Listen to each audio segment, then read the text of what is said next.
রাহুল, পড়াশোনা চালিয়ে যা বাবা। হ্যাঁ মা। খুব গরম, সাবধানে থাকিস। দিদা শুনলে? কই রে, কি শোনো? ওই দেখো, ওই যে কি গো নারায়ণ।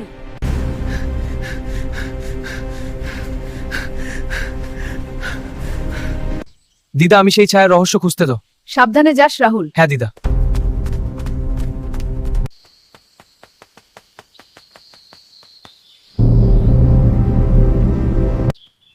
ওই ছায়াটা ভূত না চোর? হ্যাঁ, গত রাতের ছায়া চোর ছিল। ফিরে এলাম, জরুরি খবর। সবাই শোনো, আমি খবর এনেছি। কি খবর রাহুল? শোনো, বিপদ আসছে, সবাই লাঠি নিয়ে তৈরি হও। ওই দিক থেকে আসবে, প্রস্তুত থাকো। এ কি, আমাকে ছাড়ো। এবার পালাবি কোন দিকে? হ্যাঁ রাহুল, তুমি আমাদের সাহসের প্রতীক। রাহুল, তুমি মহান। ভয়কে জয় করলে জয় নিশ্চিত। চলো এগিয়ে। চলো। ভয়কে জয় করলে জীবন বদলে যায়। সাহস আর সততা মানুষকে বড় করে তোলে।